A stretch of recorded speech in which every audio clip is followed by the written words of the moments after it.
বর্তমান অন্তর্বর্তী সরকারের নিরপেক্ষতা নিশ্চিতে দুই উপদেষ্টা আসিফ মাহমুদ ও মাহফুজ আলম সরকারের প্রতিনিধিত্বকারী জাতীয় নাগরিক পার্টি সংশ্লিষ্ট ছাত্র প্রতিনিধিদের পদত্যাগের আহ্বান জানিয়েছেন গণ অধিকার পরিষদের একাংশের সভাপতি নুরুল হক নূর।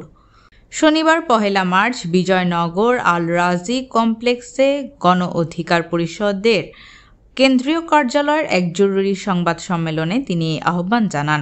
নূর বলেন, ছাত্র জনতার জুলাই গণ অভ্যুত্থানে ১.৫ দশকের ফ্যাসিবাদের পতনের মাধ্যমে রাষ্ট্র ও আগামীর নতুন বাংলাদেশ বিনির্মাণে গণ অভ্যুত্থানের অংশীজনদের নিয়ে একটি অন্তর্ভুক্তিমূলক জাতীয় সরকার গঠনের জন আকাঙ্ক্ষা তৈরি হলেও দেশি বিদেশি অদৃশ্য ষড়যন্ত্রের কারণে সেটি হয়নি।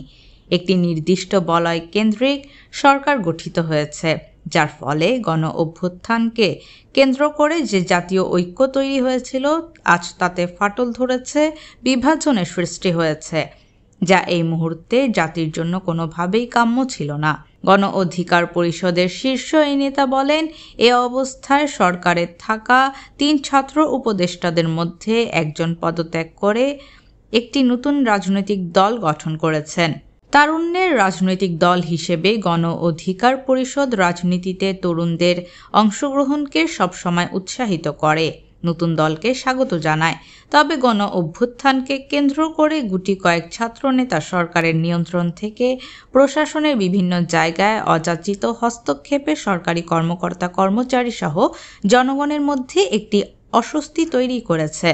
যেহেতু আন্দোলনের পরিচিত মুখ থেকে সরকারের প্রতিনিধিত্বকারী ছাত্ররা রাজনৈতিক দল গঠন করেছে, সেহেতু সরকারের নিরপেক্ষতা বজায় রাখা ও জনগণ সহ রাজনৈতিক নেতৃবৃন্দের আস্থা ধরে রাখতে সরকারে থাকা অন্য 2 ছাত্র উপদেষ্টা সহ সরকারের প্রতিনিধিত্বকারী সকল ছাত্রদের পদত্যাগের আহ্বান জানাচ্ছেন তিনি।